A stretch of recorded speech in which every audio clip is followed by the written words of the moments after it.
Dear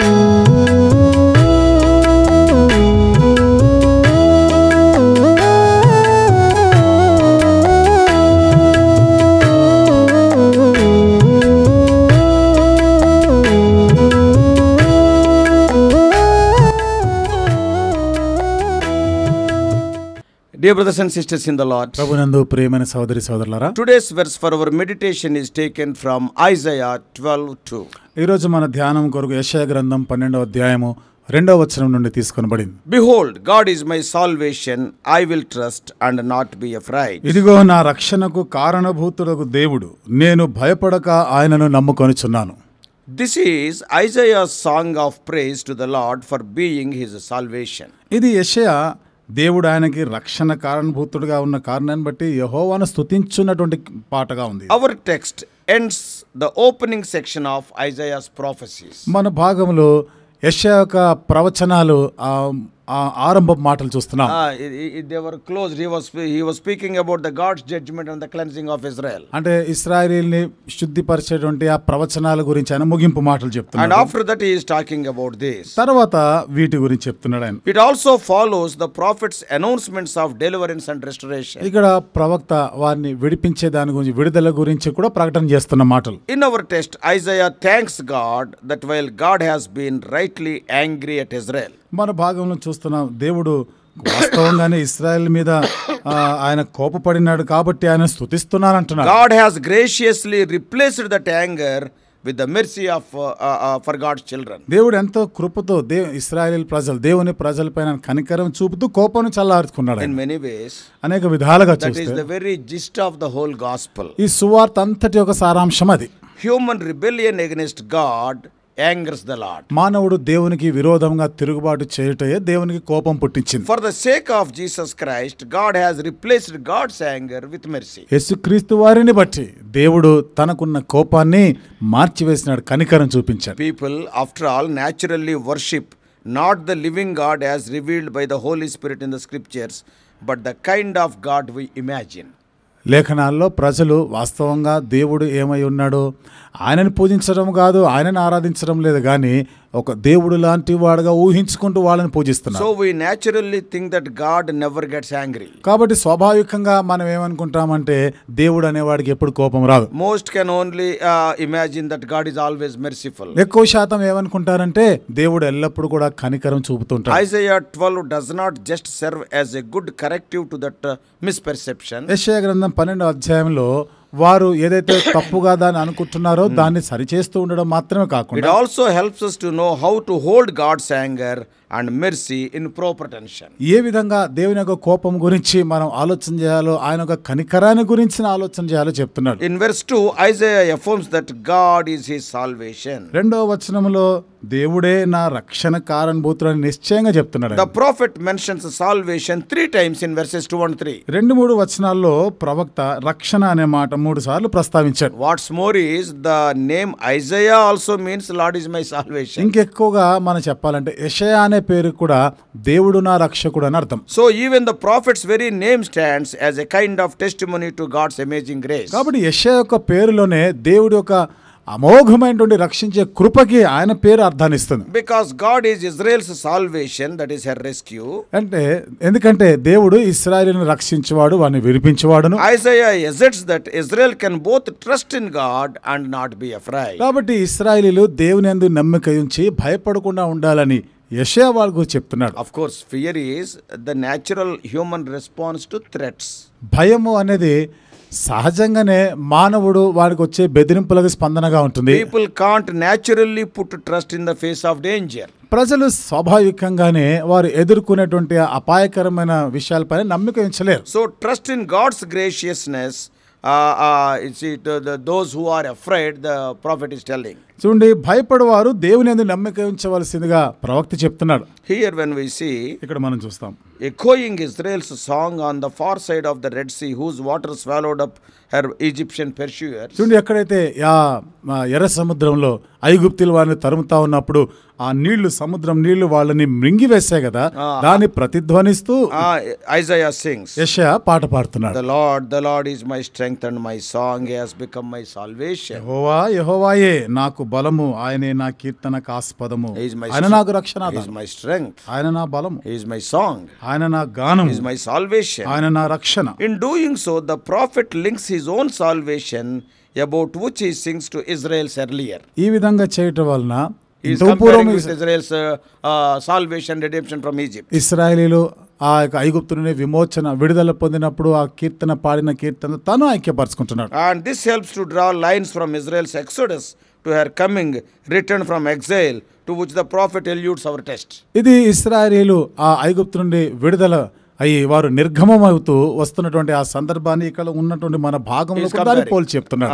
So Isaiah basically implies that despite Israel's chronic unfaithfulness, యెషయా ప్రాథమికంగా ఇశ్రాయేలీలు ఎడతెగ వారికి ఒక అలవాటు అయిపోయింది ఇది అపనమ్మకం, అవిశ్వాసం అనేది. God will again show himself faithful by again granting her another exodus. దేవుడు మరలా వారికి మరొక రకమైన నిర్గమం ద్వారా తన కృపను వాళ్ళకి చూపిస్తూనే ఉన్నాడు. By rescuing her from exile's slavery. వారు చెరలో బానిసత్వం నుండి వారిని విడిపించుట ద్వారా. Of course, Christians cannot hear Isaiah's song of salvation without thinking of Jesus Christ as being our salvation. అయితే క్రైస్తవులు యేసుక్రీస్తు ప్రభువారు మన రక్షకుడు అని వినకుండా యెషయా యొక్క పాటలను వారు పాడలేరు.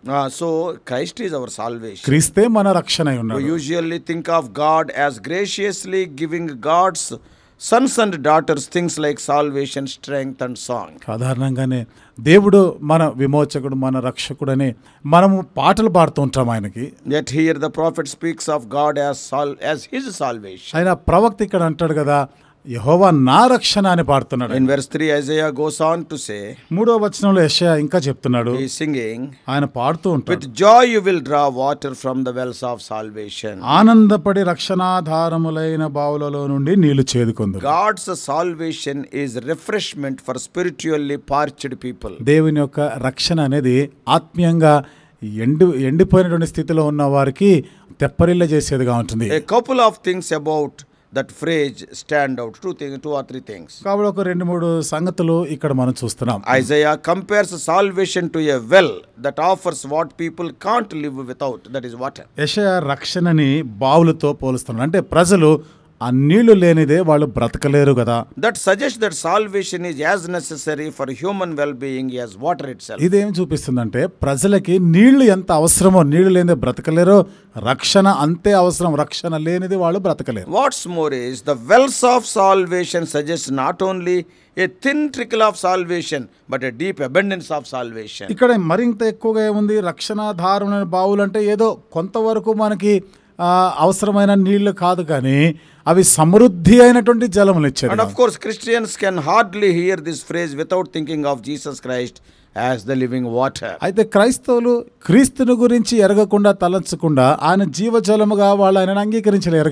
The same thing we read in John 3:10. ఇవే మాటలు యోహాను సువార్త 3వ అధ్యాయం 10వ వచనంలో మనం చదవవచ్చు. And also John 3:13 to 14. యోహాను సువార్త 3:13 నుండి 14 వచనాల్లో కూడా. In verse 4 Isaiah says, 4వ వచనంలో యెషయా చెప్తున్నాడు, he invites Israel to lift her eyes from her present day, from her current misery to a day when God will transform and restore her. ఇశ్రాయేలీని వారు ప్రస్తుతం ఉన్నటువంటి ఆ స్థితి నుండి దేవుడు మిమ్మల్ని మార్చబోయేటువంటి ఆ స్థితి, ఆ దినము కొరకు ఎదురు చూడాలంటున్నాడు. It is a vision that grants hope to suffering Israel in the midst of her current loss and deprivation. శ్రమలు పడుతున్నటువంటి ఇశ్రాయేలు, నష్టంలో ఉన్నటువంటి ఇశ్రాయేలీలకి అదొక దర్శనాన్ని ఇచ్చేదిగా ఉంది. After all, God's gift of eternal life begins here and now. దేవుని యొక్క నిత్య జీవం అనేటువంటి ఆ వరము ఇప్పుడు ఇక్కడ నుంచి ఆరంభమవుతుంది. God's salvation already affects the whole person. దేవుని యొక్క రక్షణ అనేది ఇప్పటికే ఆ వ్యక్తికి పూర్తిగా ప్రభావం చూపింది. Yet while God is already making all things new, in that day God will complete the creation's transformation and restoration. ఆయన దేవుడు నూతన క్రియలు ఆయన జరిగిస్తూ ఆ దినము ఆయన పూర్తిగా ఆయన మార్పు చెందింపజేస్తాడు. So Israel's current circumstances in their exile don't offer much reason for being hopeful. When we see their condition, there is no room for any hope. ఇశ్రాయేలీయులు చెరలో ఆ బానిసత్వ జీవితంలో ఉండగా మనం చూస్తా ఉంటే వారికి భవిష్యత్తులో ఇంకేం నిరీక్షణ లేదన్నట్టుగా ఉంది. But when God restores Israel by judging Assyria, అయితే దేవుడు అష్షూరీయులని తీర్పు తీర్చి ఇశ్రాయేలీయులకు విడుదల ఇచ్చేటప్పుడు the prophet announces in verses 4 to 6, ప్రవక్త 4-6 వచనాల్లో ప్రకటన చేస్తున్నాడు. Israel will be free to sing psalms of praise. ఇశ్రాయేలీయులు స్తుతి కీర్తనలు పాడుట కొరకే వారు విడుదల పొందుతారు. Yeah, that is as a mini psalm, it echoes Psalm 105 verses 1 and 2. ఇది 105వ కీర్తన 1-2 వచనాల యొక్క ప్రతిధ్వనిగా చిన్న కీర్తనగా ఇక్కడ చూస్తాం. What is written there in 105? 105వ కీర్తనలో ఏమని రాయబడి ఉంది? Give thanks to the Lord. యెహోవాకు కృతజ్ఞతలు Call on చెల్లించుడి. his name. ఆయన నామమును బట్టి Make మొరపెట్టుడి. known among the nations what he has done. కాబట్టి ఆయన చేసినవన్నీ కూడా జనములలో ఆయన కార్యములు తెలియచేయడు. Here too, after all, Isaiah promises that someday redeemed Israel will be free to give thanks to ఇక్కడ God. కూడా విమోచించబడినటువంటి ఇశ్రాయేలీయులు వారు విడుదల పొందిన వారే దేవుని స్తుతిస్తారని యెషయా చెప్తున్నాడు. Yet God's salvation of Israel also have some gospel implications. అయినా ఇశ్రాయేలు కొరకైనటువంటి దేవుని యొక్క విడుదల ఇది సువార్తలో కొన్ని చిక్కులుగా చూస్తున్నాం. This is a message not just for God's Israelite sons and daughters, దేవుని ఇశ్రాయేలు అంటే కుమారులు కుమార్తెలకు మాత్రమే ఇది సందేశం but కాకుండా also for all the nations. సమస్త జనములకు కూడా ఇది ఒక So వర్తమానం. what is the content of the message? కాబట్టి ఆ వర్తమానంలో ఉన్న సంగతులు ఏమిటి? God has done glorious things. దేవుడు గొప్పగా మహా గొప్ప కార్యాలు Great is the చేసినాడు. Holy One of Israel. కాబట్టి ఇశ్రాయేలు పరిశుద్ధ దేవుడు గొప్పవాడు ఆయన, So in the day మహాత్ముడు of వాడు. salvation, Isaiah prophesies, కాబట్టి ఆ రక్షణ దినం గురించి యెషయా ప్రవచిస్తూ Israel will be able to sing to the Lord because God has restored to her for what which God created all people. దేవుడు ఇశ్రాయేలు ప్రజల్ని దేని కొరకు ఆయన సృష్టించాడు దానికి ఆయన మరలా సమకూర్చినప్పుడు అప్పుడు వాళ్ళు ఈ కీర్తన పాడతాడు The అంటున్నారు. human story is that of creation for intimacy with God. మానవ చరిత్ర మనం చూస్తే దేవునితో వారు సన్నిహితంగా ఉండాలి, అదే చరిత్ర.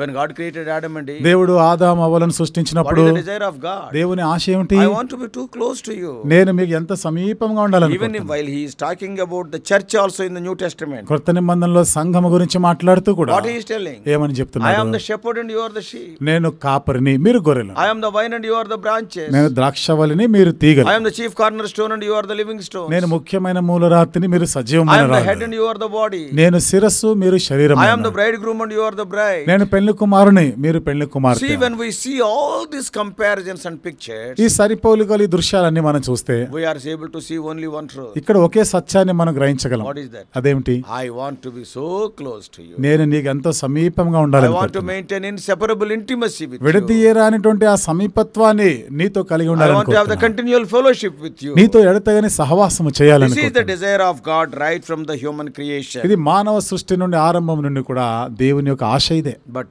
our first parents rebelled. అయితే మన ఆది దంపతులు వారు ఈ విషయంలో, దేవుని విషయంలో తప్పిపోయారు. వాళ్ళు తిరుగుబాటు చేశారు. తిరుగుబాటు They చేసిన have disobeyed the word of God. దేవుని వాక్యం, దేవుని మాటకి వారు తిరుగుబాటు What చేశారు. is the result? దాని ఫలితం Yeah, they sent away all the people naturally into a dead spiritual state that is away from God. వారు అందరినీ కూడా దేవునికి దూరంగా, అంటే ఆత్మీయంగా మృతమైన స్థితిలోనికి వాళ్ళు మళ్ళీ But the దిగజార్చారు. good news of our text అయితే is, ఈరోజు మన భాగంలో ఉన్నటువంటి శుభవార్త ఏమిటిదంటే, the Holy One of Israel has come to and now presently is among us. ఇశ్రాయేలు యొక్క పరిశుద్ధుడు ఆయన వచ్చినాడు, ఇప్పుడు ఉన్నాడు, మన మధ్యలో ఉన్నాడు ఆయన. And this of course points us ahead to Jesus, that is Emmanuel, God with us. అయితే ఇది యేసు వైపుగా చూపిస్తుంది, అంటే ఆయన ఇమ్మానుయేలు దేవుడుగా ఆయన Not మనకున్నాడు. only that, God has the Holy Spirit, he is with us today. ఈ రోజు అంతేకాకుండా ఈ రోజు దేవుని యొక్క పరిశుద్ధాత్మగా ఆయన మనలో ఉన్నాడు, Once మనతో again he ఉన్నాడు. made us his sons and daughters as per John 1:12. మరొకసారి యోహాను సువార్త 1:12 ప్రకారం కుమారులు కుమార్తెలుగా చేస్తున్నారు. Therefore, dear brothers and sisters, కాబట్టి ప్రియమైన సోదరి let సోదరులారా, us thank the Lord for the salvation provided through Lord Jesus Christ. యేసుక్రీస్తు ప్రభు ద్వారా మనకు అనుగ్రహించబడిన రక్షణను బట్టి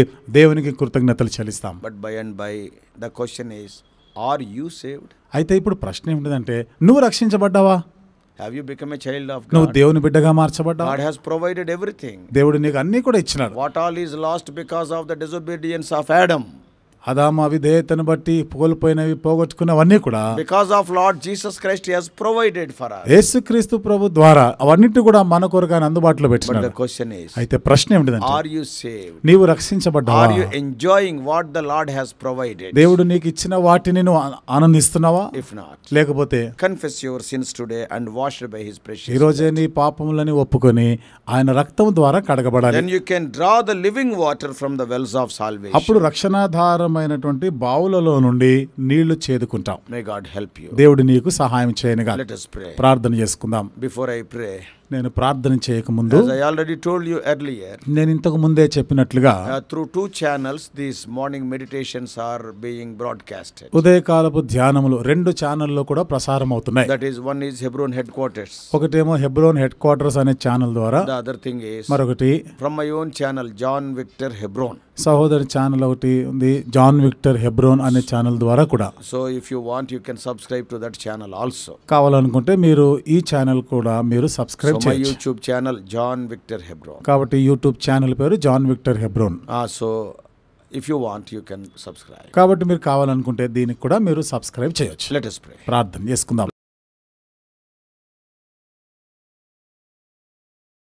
Loving Heavenly Father, ప్రేమగల మా పరలోకపు తండ్రి, O Lord, Thou hast created man and woman so that you may have continual fellowship with them. దేవా, మరి స్త్రీ పురుషులని మీరు సృష్టించడానికి కారణం ఎడతెగక మీరు వారితో సహవాసం చేయాలని కోరినారు. But, O Lord, because of the disobedience, rebellion of the first parents, we lost that. అయితే వారి యొక్క అవిధేయతను బట్టి, ఆది దంపతులు అయినటువంటి వారి యొక్క తిరుగుబాటును బట్టి మేము ఇది కోల్పోయినాం. We became spiritually dead people. ఆత్మీయంగా మేము మృతమైన స్థితికి వచ్చాం. Lord, in our souls we became darkened. ప్రభా, మా ప్రాణములు అంధకారమై ఉన్నాయి. Our bodies became defiled. మా శరీరంలో But by అపవిత్రపరచబడ్డాయి. sending Lord Jesus Christ, అయితే యేసుక్రీస్తు ప్రభువాన్ని పంపించడం because of ద్వారా, His sacrifice on the cross of Calvary, శిలువ మీద ఆయన చేసినటువంటి ఆ త్యాగాన్ని బట్టి, through His shed blood Thou hast paved the way once again to the same old fellowship. ఆయన కార్చినటువంటి ఆ ప్రశస్తమైన రక్తం ద్వారా మళ్ళీ పూర్వ స్థితికి మమ్మల్ని తీసుకొని వస్తున్నారు. Help us to utilize this, O Lord, wonderful provision. దేవా, ఈ అద్భుతమైన సదుపాయాన్ని ఉపయోగించుకునే దానికి సహాయం Dear చేయండి. ones who are not saved, they may accept you as their personal ఈ savior. మాటలు వింటున్న వారు ఇంకా రక్షణ పొందిన వారు ఉంటే, ఈ రోజే ప్రభావ రక్షణ తీర్మానానికి వచ్చి యేసు ప్రభు అని రక్షకుడుగా అంగీకరించలాగానే చేయండి. Those of us who are saved, O Lord, we may go forward in a continual fellowship, with an intimate fellowship with you. రక్షించబడిన వారు ఎడతెగని మీ యొక్క ప్రభా మీతో సహవాసం చేస్తూ సన్నిహితమైనటువంటి సహవాసంలో కొనసాగిపోయినట్లు చేయండి. Help us to meditate Thy word throughout this day. దినమంతా కూడా మీ వాక్యము ధ్యానిస్తూ ఉండలాగిన సహాయం In చేయండి. Jesus' precious name. యేసు ప్రభు వారి అమూల్యమైన నామంలో ప్రార్థించి వేడుకుంటున్నాం తండ్రి. Amen.